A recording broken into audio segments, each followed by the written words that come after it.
with Afripel, I am encouraging you to come out August 26th for the African Gospel Festival 3.0. If you're looking for a great African food, vendors, gospel artists, that will be the place to be. Highland Community Church of Christ, August 26th, beginning at 5 p.m. Call me 816-824-0275. See you there.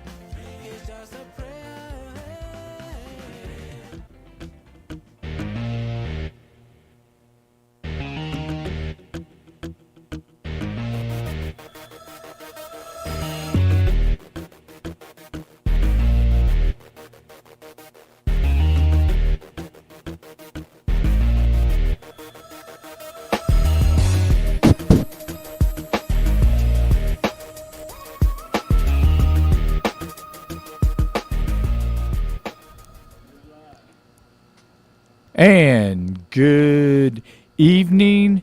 This is the weekend eve as it's Thursday night. Oh my goodness. I am Brian Crest, the awesome voice, and this is Any Given Sunday on KUAW.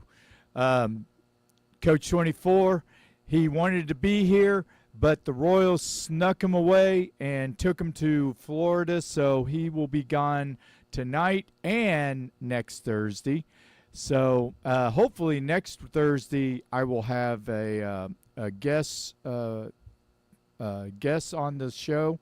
If not, we may just have to have him call in. So I will not give the name out. But, well, his name is Zachary Howard. You don't know who he is, but I will tell you a little more about him a little bit later. But anyway, Coach 24 is in Florida right now. And he's doing his job. Now, he really loves doing what he does. And I give him a lot of credit because there are a lot of people out there that do not love what they do. They just do it to support their families and everything else. So, but he really does love it. Now, he does love our show, and he loves being on our show. He's just, unfortunately, out of town, so it's a little difficult for him to get there. So I just want to give him some props. I miss him dearly, and I am definitely looking forward to when he is coming back on the show. But behind the scenes, running the show for us, it's DJ Scatta, George Walker. How are you doing tonight, sir? Well, I'm doing just fine and so glad to be here with you this evening. Oh, well, thank you very much. Thank you very much. And I am glad to be here, too. So I enjoy our time that we do have here doing our fine show. Now, I was rushing to get here tonight. I had gotten home. I was running a little bit behind, a little bit more than I wanted to. But, you know, usually I can get here. I try to get here usually about a half an hour before, even if I'm sitting out in my car trying to get some information on what's going on because I am delivering mail all day long. Well, technically, I really haven't delivered much mail lately, but Amazon, they had their sale last on the 11th and 12th of last week, and I am still feeling the effects of it. My truck has been filled the last 3 times trying to deliver the mail and packages. But I've got a ton of packages. I have barely been able to get my truck filled up. In fact, one time I just took the parcels and just delivered them just so I could have room doing everything else. So I had to make a dual trip. So today, I was rushing, trying to get it done, trying to get home. And then so I hit I-70. I live in Blue Springs, so I hit I-70 West, getting ready to go. And I look on the board, and on the board you see the signs, they'll say, traffic, Gregory 435 and Gregory, is closed off, or one of the streets closed off due to construction and all this. Well, I get that the right-hand lane, westbound I-70, just past Lee Summit Road, and it is backing up because the right lane is closed. Well, I see that. And so I get in the far left-hand lane. I figured I wasn't going to try to swerve through lanes and everything, trying to get off and go somewhere else and try to get get here. So I just stayed in the left-hand lane, and I'm telling you what, there were people just before it started backing up. And it was funny because the station that I was listening to, they were saying that it was backed up all the way to Little Blue, which wasn't true, but it was getting there. It was backed up to 430 or 291, and so, but it was slowly backing up towards Little Blue Road. So anyway, so I'm driving. I'm in the left-hand lane. I just figure I'm going to stay there. I'm not going to worry about it. A few cars, they pulled in front of me. I gave them enough room, not to worry about it. But I'll tell you what, there were some people that were just driving in and out. This one guy, he was from Kansas. The Kansas guy, he had this little tiny Fast and Furious Tokyo type car, and he was flying through in and out, trying to get everywhere. And all he was doing was actually getting about 2 cars ahead of me. And so it was just so funny because you see these people, they get into the middle lane and thinking, okay. And then they try to get into the right lane. Well, the right lane is closed, or at least they're blocking it off so they could, take care of the accident that was going on there. But then they come rushing back, thinking that they're going to get way ahead of me, and they're still just a car or 2 ahead of me. So I'm just staying here, just staying in the same pace, as like the turtle. They were the rabbit running around all over the place, wasn't getting it. So I did get to the accident site, and I was calling Mr. Walker and let him know that I was, on my way.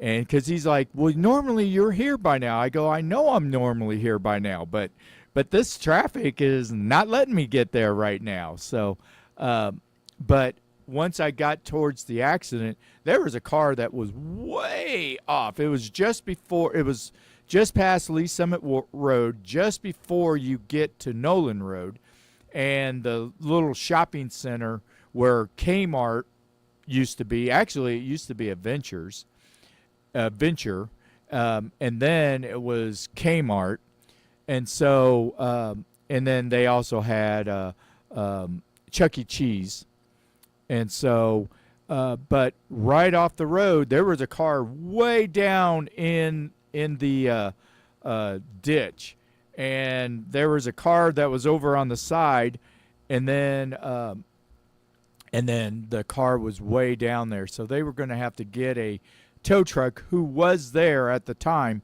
one of the ones where it has a lift on the back that you can just slide the car on there, and then it's on a platform.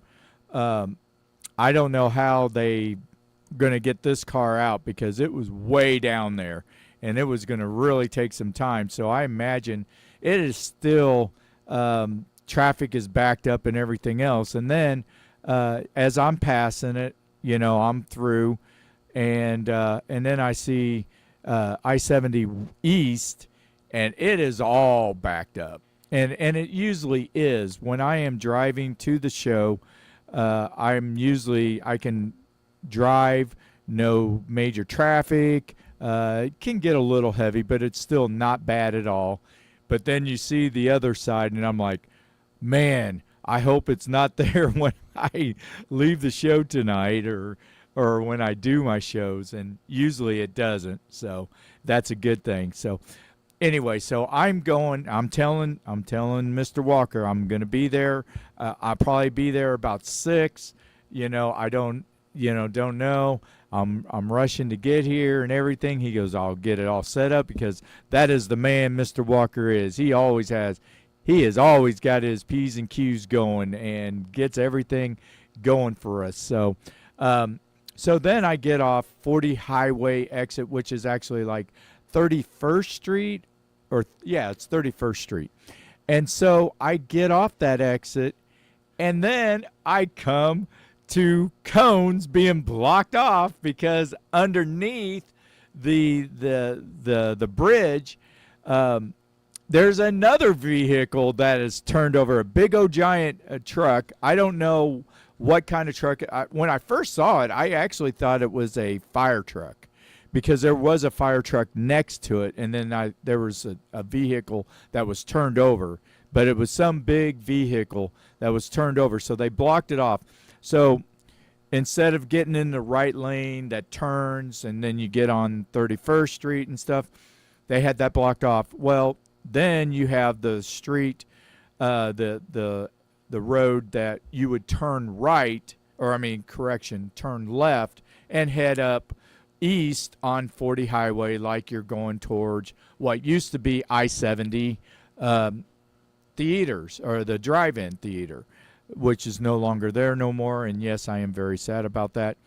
But there was a guy that was in that lane, and he was still determined to take a right. And the police finally had to walk out there, and it's like, no, you're not. So he ended up going left. And so I had to just do a U-ey and get back on the highway, get off Van Brunt, and just going to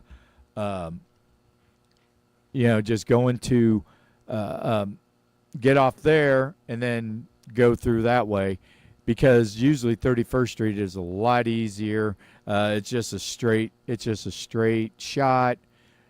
But Van Brunt, I know why I don't get off Van Brunt, because they have all these other streets and everything else. So, but anyway, I made it, and so we are getting going now. I have to talk about Tuesday night. Tuesday night, I went to see Foreigner and Loverboy, and it was a phenomenal concert. I took my son and my daughter-in-law, and then I also took another friend of ours, or a friend of mine, because I had an extra ticket. Well, I've been asking my friends, hey, you guys want to go? A lot of them are like, I don't like Foreigner. I don't like that kind of music. I'm like, oh, my gosh, all right. So I finally got somebody who did like it, and so I brought her with me too. So, but my son, he does tattooing. He does piercings. He's at Midtown Tattoos, 3701 Main Street in Kansas City, and he is a phenomenal. He's one of the best piercers, period. He is well known as a piercer, coast to coast, and he just got into doing the tattoos, and he's also phenomenal at doing that too. So, yes, I'm pimping his place because I'm pimping him because I love my son. And my son is a sharp kid. He, there's not a lot of stuff that I can tell him that he just doesn't know. But when I said that, so he knew that Foreigner was going to be there. But he thought Loverboy was the name of an album that Foreigner had. And I was like, and so I was telling him, I was like, there's two bands playing. He goes, really? Who's the other band? Loverboy. I've never heard of Loverboy. You've never heard of Loverboy? He goes, no, I haven't. He goes, I just thought it was the name of the title of the album that the Foreigner had. And I was like, oh my goodness. You've never heard any of their songs? He goes, no, I don't know what they are. And they were just getting ready to start, so he didn't obviously recognize the first song that they were playing. And I said, Working for the Weekend? And he goes, oh, yeah. I said, that's Loverboy. He goes, oh, okay. So we're watching, we're seeing it and everything. Mike Reno is the lead vocalist, and I think they had their complete band with the exception of the bass player. I think the bass player is new because the old bass player passed away. as far as I know. Now, Foreigner was a different matter. The guy that was singing was not Mick Jones, and and Lou Gramm was not there either. Now, Mick Jones said he couldn't make it for for some obvious reason. I don't know, but the singer was really good because he sounded just like Foreigner, and it was really good. It was a phenomenal concert, and it was just something that I enjoyed taking my son and his wife to see, because that is really the first concert that I liked, that is my type of music in my realm, because Loverboy and Foreigner, they played while I was in high school, and because I did take Michaela to see Taylor Swift, but she was 13 years old, and that was about 12 years ago. No, I did not buy tickets just this past weekend or two, and there was no way I could get it. I'd have to have a loan for about 36 months to in order to afford doing that. So, but I didn't go. Now, saying this, Taylor Swift, I don't love her music. It's okay, but I don't hate her either. I mean, she is a great marketing person. She can get people to come out and see her, and they were packed. And so I want to say that she had a Friday night concert and a Saturday night concert, so she was there for 2 days. And so I give her all the credit. She's kind of like Gene Simmons. Kiss. I like Kiss. I like their music. I'm not like the biggest fan, but I like them. And but Rick Springfield one time said, I would never have my son learn music from Gene Simmons. But when it come to marketing, I would have my son having him listen to everything he says, because Gene Simmons is a marketing guru. He is a genius when it comes to that. So, doing stuff like that, and that's what Taylor Swift is. And she, and God bless her. She can do that, and she's, has a great career, and she's one of the best. So, I will give her all the credit in the world. So anyway, back to Loverboy and Foreigner, and I was just totally enjoying it. I think Loverboy played like 12 songs, and then Foreigner played 15 songs. Now, saying this, sometimes you see these, performers. You see them, like I saw them back in the 80s, early 80s. They were thin, they were somewhat in shape and everything else. I will have to say Mike Reno did not age well. He's 68 years old, and oh my gosh, there was a couple of times where he kind of struggled to get through some of those high notes and long notes and everything else. And I get it, he's older and everything, but still, I mean, I was like, oh my goodness. But it was a great concert. I don't want to make it sound like a downer or anything else. It was just kind of funny how I saw that. But it was great. I loved the concert. It was a phenomenal concert. Anyway, but the fact is, the memories that my son and I had, and then I did buy Foreigner, the album, and it was autographed. So they had a whole bunch of them where they had them autographed. So I did buy one of those, and that is going to be something that I'll have. And then when I pass on, I'm going to make sure that my son has that because because we were there together, and it's memories and it's stuff like that.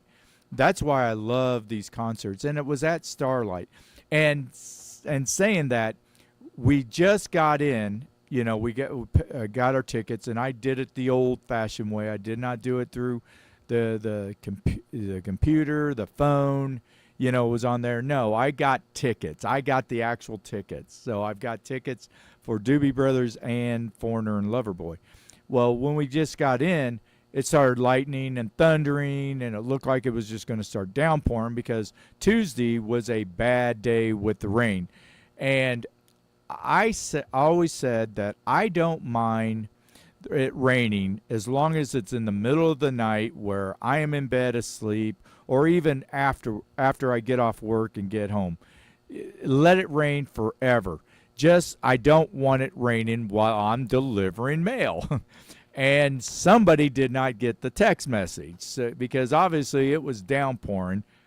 But I was prepared. I did have my raincoat, and I was able to do it for a little bit, and then it stopped, and that was good. So anyway, so we were there, we were waiting, and I could see the merchandise line, and I was like, oh man, there's hardly anybody there. I could go and get my stuff.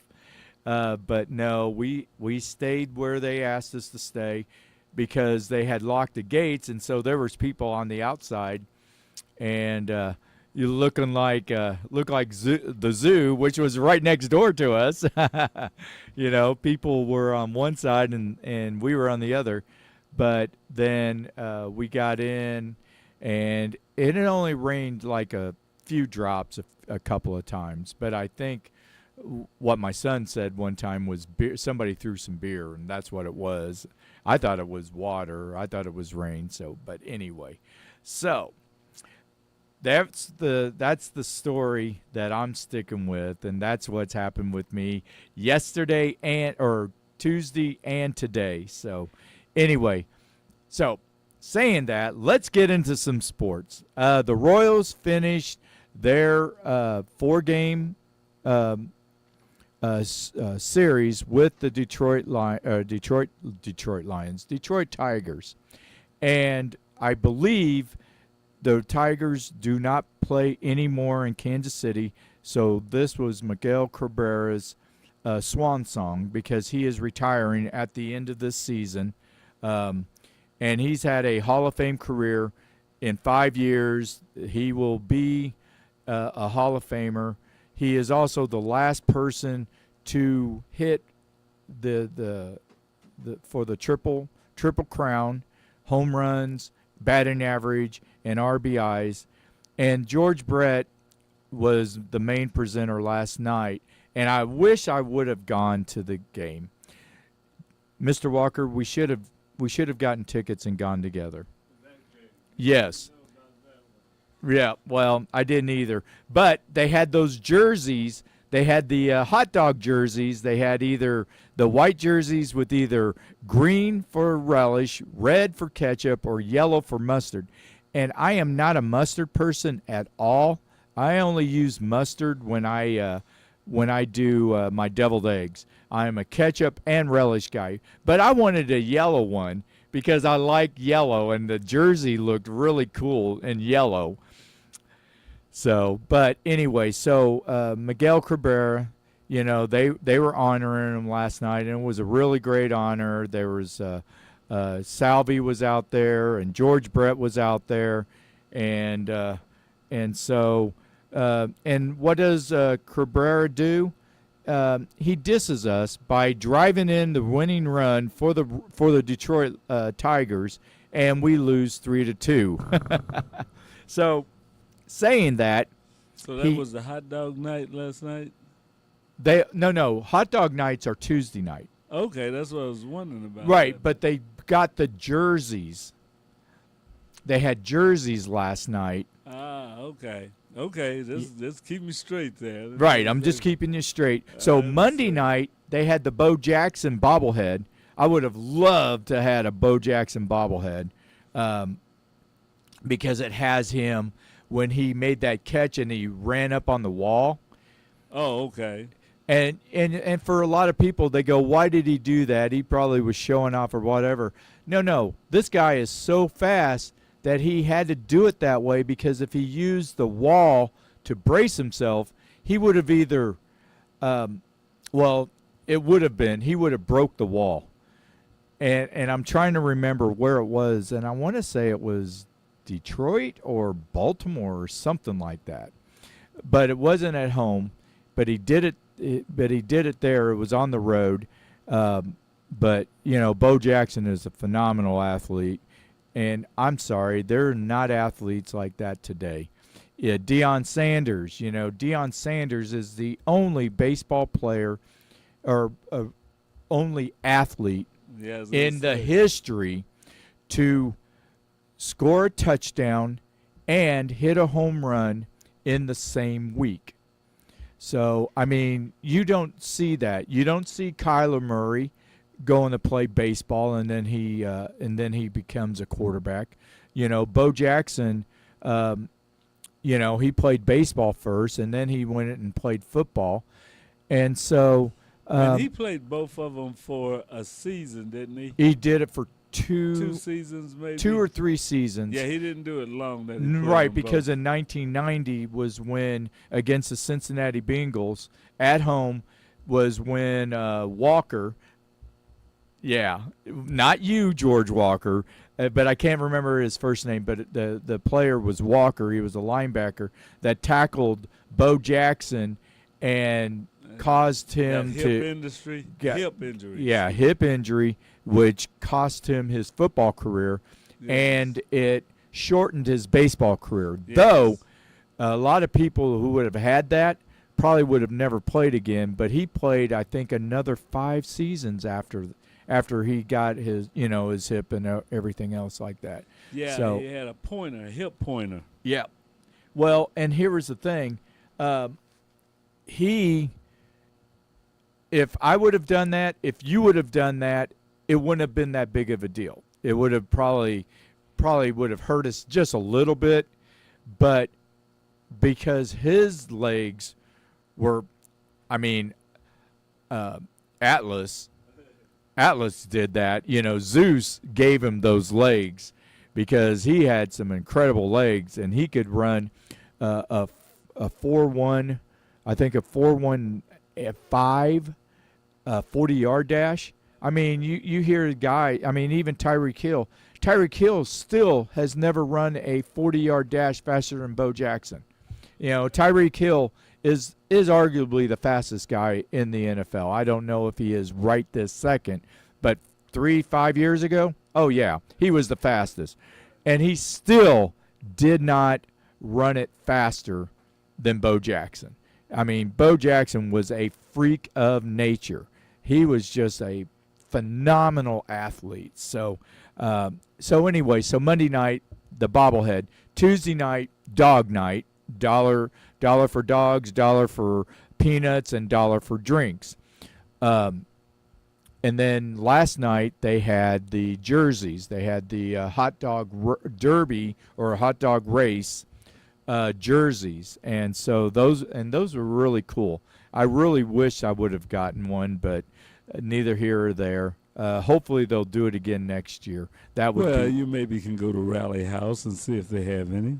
Well, yeah, or go on eBay and pay hundreds of dollars, because somebody already put one, like one of the Bo Jackson bobbleheads, and said it was already $100. And I get people want to do that. I have like Playboys at home that I want to sell and send to eBay and stuff like that, but there are special ones that I don't want to get rid of. So I've got an autographed Bo Jackson jersey. I've got an autographed Lynn Dawson jersey. I do not want to sell it. I don't care how much it makes. Well, that's the difference between being a collector and an investor. Well, that's some people are really getting it for their fan collection. Some people are just investing in them. Some people buy that and say, this is going to be worth so much money this time. Some people I wanted his signature. Right. And like you say, a fan that's a collector is different than someone that's just, he's speculating, taking a chance. He might like it a bit, but it's like, okay, but I can make some money off of it. Absolutely. So anyway, but they do that anyway. So with that, we are at halftime on any given Sunday on KUAW. Now, the number is 816-599-6893 is the phone number. If you guys want to call in, speak your piece, you have a question, give us a call, and we would definitely love to hear from you. And so when we come back, we'll talk more about Miguel Cabrera and then the Tigers, who took 3 out of 4 from the Royals. So we'll be back on any given Sunday on KUAW.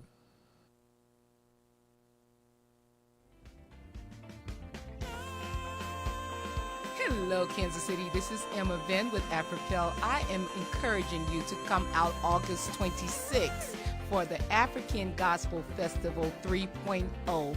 If you're looking for a great African food, vendors, gospel artists, that will be the place to be. Highland Community Church of Christ, August 26th, beginning at 5 p.m. Call me, 816-824-0275. See you there.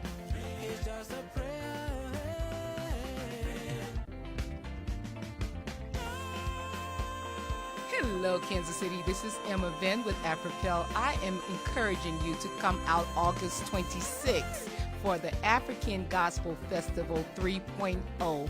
If you're looking for a great African food, vendors, gospel artists, that will be the place to be. Highland Community Church of Christ, August 26th, beginning at 5 p.m. Call me, 816-824-0275. See you there.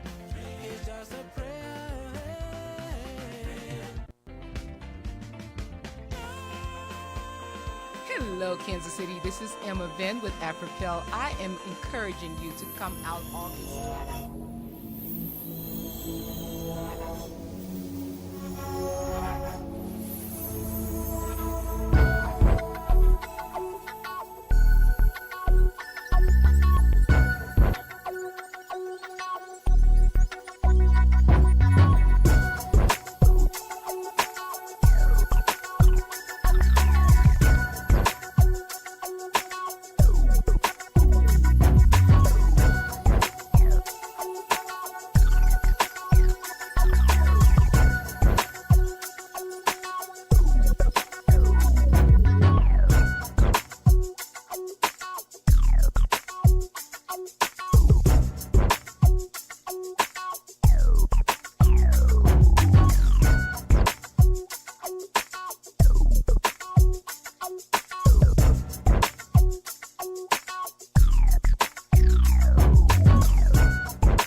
All right, we are back on any given Sunday on KUAW. Brian Kress, the awesome voice, Coach 24, Darwin Penny, and behind the scenes running the show, DJ Scatter, George Walker. Now, we were talking about Miguel Cabrera and you know what he has done for the Royal or against the Royals, and he has just totally just lit them up. Miguel Cabrera has a career .305 average with 35 home runs against the Royals. And at Kauffman Stadium, he averaged a .311 batting average with 19 home runs. And here's this. He has tied Rod Carew for the most hits against the Royals all time. He got his hit last night. I'm actually not sure if he got any hits today. If you can check real quick, but he has 3,103 hits, and his Miguel Cabrera, Cabrera. Hit his 263rd against the Royal, and that tied him with Rod Carew for the most in Royals history. They already played, and the Tigers won 3-0. And said, "This is the city where Cabrera has been at his most dangerous. He clinched his Triple Crown here in 2012, and the Royals celebrated." And that is awesome because the last time that a Triple Crown happened was in 1960, I want to say 1967, with Carl Yastrzemski doing that.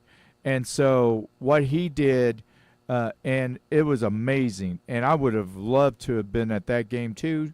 Yes, I was not there, but he's the last guy to get a Triple Crown. I don't know if there is going to be another player to do that. I mean, Barry Bonds, as great as a hitter as he was, never got a Triple Crown. Mark McGwire didn't do that. And you had other hitters who hit a lot of home runs. Mike Trout, you would have thought possibly he could have done that. Maybe Shohei Ohtani, but I think he would have to play for New York in order for that possibly to happen. But anyway, so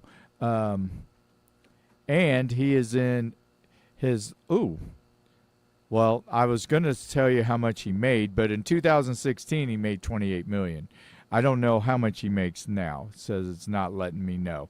And obviously the best Royal of all time. Oh, the best. You know who the best Royal is of all time?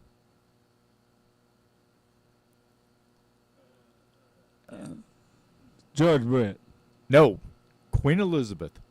Oh, Lord. Yes, George Brett. Beware of the dad jokes. But, yeah, obviously George Brett is the greatest Royal, Kansas City Royal of all time. But I looked at that, and it caught me off guard just for a second. So I figured, what the heck, I'll try that. So, but the most hits in a game, the record is in it was done July 10th, 1932, 33 hits when Cleveland beat the Philadelphia Phillies, but they played 18 innings. So the one with no extra innings, the record is 31, and that was done August 28, 1992. So that was 31 years ago, almost 31 years ago. And it doesn't look like Cabrera played today. Oh, okay. Yeah, that's probably why he did it last night, because they yeah, gave him the day off. Day off. Well, that's fine. So that's good. So anyway, so and then the Yankees had 30 hits in September 28, 1923, and that was the Murderers Row. But that one is more of 1927, but they were still bombing at that time. So a lot of hits in those games, but there was the only one was in 1992. Those are the only three games where a team had 30 hits or more. Now, what do you think, Mr. Walker, when I mentioned the year 1894? So 1894, which is 129, what is it, 129 years ago. So 1894, I guess I would think that may be the beginning of baseball. Well, of Major League Baseball. No. Baseball has been going on for 150 years. So okay, so Major League Baseball. No. What happened was that day, 12 teams scored double-digit runs in that day, that year. I can't remember what exact day it was, but it was in that year. Oh, so in that year they did what now? There was 12 teams in Major League Baseball. Yes. at that time. Okay. All 12 teams scored double-digit runs. In a game sometime In the game. And no. All 12 of them did it the same day. Did it the same day. Did it the same day. But talk about bad pitching. Right. Right.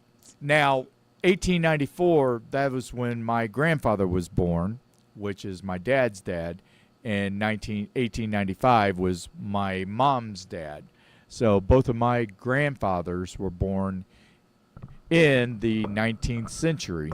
Okay. So, but on Tuesday, something happened that hadn't happened since 1894. 12 teams in Major League Baseball on Tuesday scored double-digit runs, including was it the Royals in there? Yes, the Royals were in it. The Chicago Cubs scored 17 runs. Now, we had 12 teams. So Cleveland scored 10. They beat Pittsburgh 10-1. The Dodgers scored 10 in beating Baltimore 10-3. The New York Mets scored 11 runs in beating the Chicago White Sox, who also scored 10 runs. So Mets scored 11, White Sox scored 10. Two of them were in the same game. Right, exactly. And then you had Minnesota. They scored 10 runs against Seattle. And then you had the Arizona Diamondbacks scored 16 runs and beat Atlanta 16-13. Wow. That is a low-scoring football game with a lot of field goals. And then you had San Francisco scored a 11-10 victory over the Cincinnati Reds. Okay, so again, it seemed like it was back in 1894. Right, exactly. A lot of weak pitching. Right. And then the last one, the Kansas City Royals, beat Detroit on Tuesday night by the score of 11-10. Now, there were 3 games that were scored 11-10. That was the first time in history that happened. And, the Mets and White Sox. Those statisticians really be working. I'm telling you. I was on this. I was like, man, I got to say this. I got to talk about this. So, and here was the funny thing. The Royals didn't even score 10 runs in the 3 games against Detroit outside the Tuesday night game. Wow. So, because they scored 2 runs last night. They scored 0 runs today. Yep. They scored 2 runs on Monday. So they didn't even score half of the 10 runs that they scored on Tuesday night. They only scored 4 runs. They lost to the Tigers 3-2, 3-2, and 3-0, and yet they win the one game 11-10. And here is the thing. Barlow comes in the ninth, I believe the 9th inning, and gives up 4 runs. That helps Detroit get the 10 runs. That helps get the record and everything else. So I'm just telling you, man. But boy, they're probably riding that pitcher for the Detroit team. Uh-huh. He's the only one that give up that many runs. I'm telling you. Out of this whole homestand. Yeah, absolutely. So, I mean, the Royals, there are only 2 victories that they have scored since they came back from the All-Star break. They played Tampa Bay 3 games, and then they played Detroit 4 games. And Sunday, they beat Tampa Bay, and I want to say it was like 8-4. And then they scored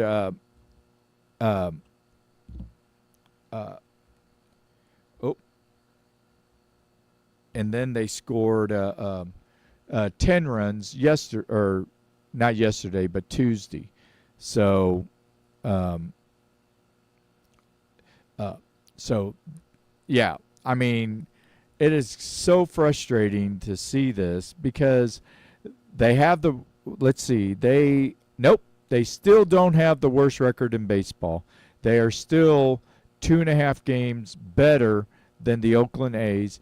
But saying that, the Oakland A's are they're kind of tanking. They're trying to get out of there. They're trying to go to Vegas. So you can kind of see that. But the Royals are trying to you win. Think they're sandbagging it a little bit? Oh, big time. In Oakland, yeah. Oh, yeah. Big time. So what do you say in Kansas City? Kansas City is not they're trying to play hard.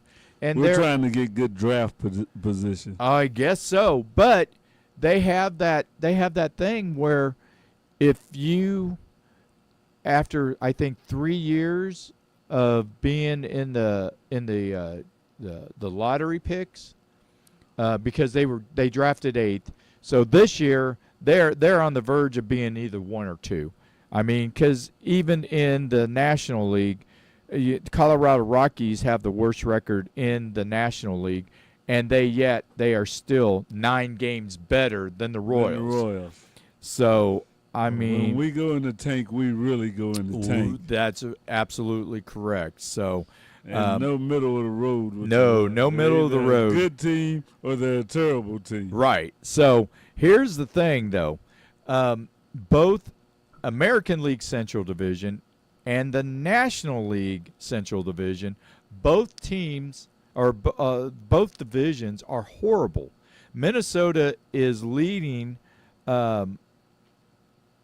And I believe that Minnesota won Wednesday night. My stats here was a late game, so they don't have the score. But I believe that Minnesota is 3 games over 500 because J.J. Piccolo was having an interview with Josh Verner today. And so they were trying to talk about, what's going on and everything else and what they need to do. And that if they had played 500 baseball this year, they would be 3 games out of first place, just playing 500 baseball. That's terrible. Right. So now the Royals are officially 41 games under 500. So if they would have won, based on after last night, if they had just won 20 more games, they would be at 48-48, and they would be playing. They would be ahead of Cleveland and trailing Minnesota by just a few games. Instead, they are 21 games out of first place. Now, as the Oakland A's are 32 games out of first place because the Texas Rangers are 19 games above 500, and they have the second best or third best record in baseball, behind the Baltimore Orioles and the Tampa Bay Rays. Now, the Tampa Bay Rays had been first place for the whole part of the first half of the season, and so I think this is the first time that they are actually out of first place that this year. And the Baltimore Orioles, who were just as bad as the Royals 3 years ago in the draft that got Adley, and I can't think of his name, but the Baltimore catcher, in the same draft that got Bobby Witt Jr., they have been playing much better, and they are here. They are actually 21 games over 500. I'm just like, oh my goodness, So what is the problem? So let me ask you this. When the Royals won the World Series, just before they won it, so let's just say in 2014, if somebody came up to you and said, if the Royals win the World Series the next year, would you be okay with 10 years of not making the playoffs? Now, this was in 2000. Now, I'm asking you this based on 2014. We were in the World Series, but we didn't win the World Series. But if we win the World Series the next year, which everybody knows we did, But at the time, I'm saying it based on 2014, after that season. If I said to you, if the Royals win the World Series in 2015, would you be okay with 10 years of not having good teams or a bad team just to get a World Series? No.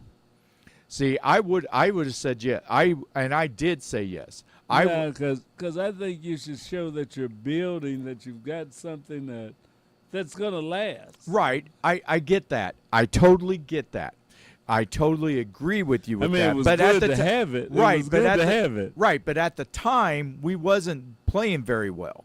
Even in 2013 when we were getting better, it was still not the best of team.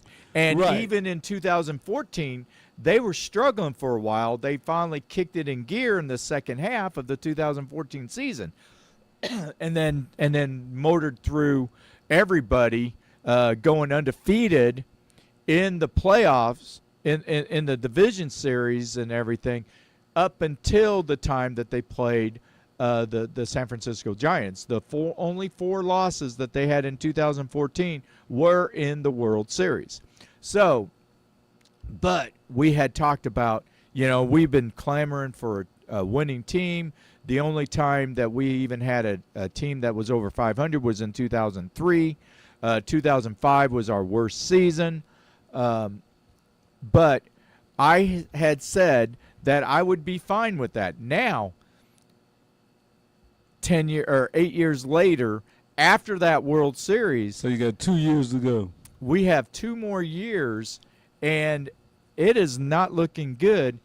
But no, it's not. Anything could happen, and you may get a team that can make the playoffs. But as of right now, it looks like we would struggle to even get in the playoffs, let alone in the next 2 years. Right. They can build something, but you've got to have some momentum going, and we don't have any momentum. So no, we don't. See what next year brings, if they even look like they're getting better, that you say, okay, that 10th year, maybe they'll be able to do it. Yeah, absolutely. But I don't see it happening next year. No, I don't. And so if somebody asked me this 2 years from now, would I go 10 years of bad baseball for a World Series? And I would say no. What I would like to say is I would like to have a competitive team like the 70s and 80s Royals. Yes. Even when they didn't make the playoffs, but they were competitive. They were competitive. They were in the chase. They were they had some people that you had to fear. Exactly. They had something going, and that's what you look at. I mean, you look at the Kansas City Chiefs from one Super Bowl to the next Super Bowl. That's a long stretch. Oh, that was 50. That was 50 years. But it wasn't that they were in the tank all that time. No, we made some playoff appearances. We got to the AFC Championship game. You had some things like Schottenheimer did some things with them. We had, some times when you say, "Oh man, they're just about there." Right. But right now it's been like 10 years that you don't even feel like, okay, they ain't got a chance. Right. Absolutely. And so in the 90s, it was like that. And it brought, and in fact, it revived the Chiefs because the fact that, everybody was coming out. And before the corporate sponsors got most of the tickets and kind of dimmed down the loudness, in the early 90s, the stadium was louder than it is today. Now, it is loud, and it's still one of the loudest, if not the loudest stadium in the NFL. But I'm telling you what, 30 years ago, it was deafening. You asked John Elway, because John Elway had to ask the officials to have him. Now, they still allowed a few noisemakers, though, too, back then, didn't they? That I'm not sure, but I do know that the fans were really rabid and everything else. So. Yeah, I know in the 90s or the late 80s, 90s, that's when they started outlawing bringing any noisemakers in, because it was getting really, really loud out there. So, right. But yeah, and you like that feeling because when you're out there, it's just part of the adrenaline rush. Exactly. You know that you're into it and stuff. So it almost takes you back to your high school days. Yes, you know? absolutely, absolutely. And so when John Elway would talk with the officials and have them try to calm it down, it didn't calm them down. It made them louder. Now, that's all you had to do was encourage them that they were getting to you. Exactly. So that's the way. And here's the thing: when the Royals were winning in 14 and 15 and even 16, they would come out. So it's not like, the Royals. I know that some of them say that they are, bandwagoners. No, we just want a winning team. You give us a winning team, we will show up. And like you say, it give us a competitive team. Right, exactly. A team that we can say, okay, we have a chance of winning tonight. Yes. And yes. especially like the Yankees, because every time you hear the Yankees are a good team. Houston. And that's the thing about being in a small market. You've got to have crafty, good management to kind of keep your name up there. To get the people in there, to keep the game going. Yeah, you got to be on your P's and Q's. I totally get that, but look at Baltimore. Look at Tampa Bay. Tampa Bay plays in a dump. I mean, at least our stadium is beautiful. It may not bring out the people. When it did, everybody came out and it was rocking. Yeah, it but can. Tampa Bay plays in a dump. They play in a sewage dwellage, and it doesn't stop them from being a competitive team, a winning team, being the best team in the American League.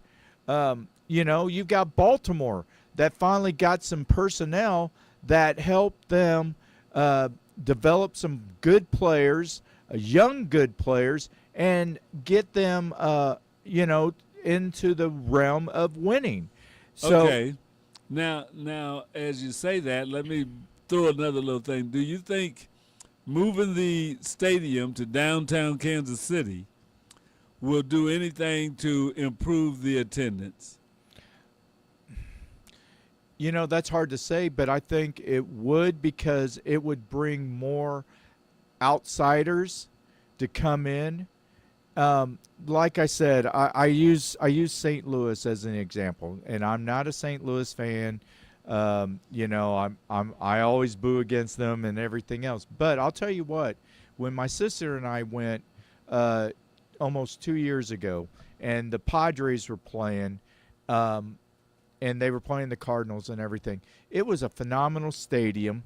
Yeah, they always get a lot of fans there. But the fact was, afterwards we could hang out around. We went and had dinner right across the street. I mean, while I was eating dinner, I was looking over to my right, and the ball field was there. The left field section of the field was right there. You can't do that here. The closest you could do is Taco Bell across the street, and you still have to walk a distance. Oh, yeah. I mean, you got to cross the whole parking lot. Right. So I walked less to go to the restaurant where we ate at than to walk from the Royal Stadium to Arrowhead Stadium. Now, that may make a difference there, depending upon how they can get the land and get it situated where you do have at least two sides of the area adjacent to something that is, big like that right. They can buy. And I think that would be with the Power and Light District down there, that even though you may be far away, not good walking distance, but if you make another little district that's a couple of blocks, right, then you may have a couple of blocks, and you've got some downtown for 3 or 4 blocks, and then you could be in the Power and Light. Right, exactly. Well, when my friend Curtis and I went to the hose versus firefighters and right, police. The firefighters and they, we were at Memorial Stadium or what what was that, Municipal? Municipal. Yes. Municipal Auditorium. Yes. And so you could walk from there down to Power and Light. Oh, yes. So that, yes. So you can do the same thing if you get a stadium. Yeah, as long as it's in the downtown right, area, exactly. it makes it walkable. Right. And there would probably be some business, where they're talking about that East Village area, you get a couple of businesses strung out that get you over to the streetcar line and you're in good shape. Right, and they've already talked about if they bring in the stadium, which will happen, they're also going to be bringing in businesses, yes. restaurants, oh, yeah, other places. So it's not like we're just going to bring in a stadium and it's going to be isolated, just like Truman Sports Center. So and that's going to be a difference.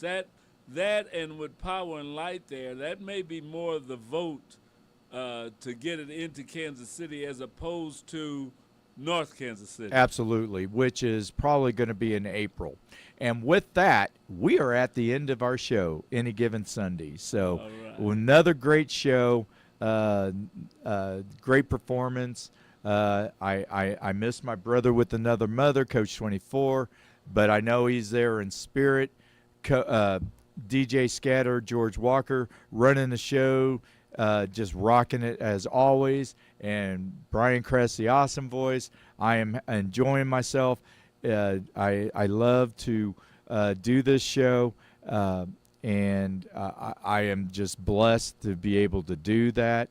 And so, but we are at the end of it. And just real quick, at the British Open, I call it the British Open. They call it the Open. You have 3 people tied for the lead at -5, including a amateur who is 6'8". He is one of the tallest golfers of all time on the pro circuit, and he plays at Georgia Tech. He'll be a senior this year. That's why he's still an amateur. And the last time that a player had led the first round of the Open at that same golf course that they're playing now was Bobby Jones 93 years ago.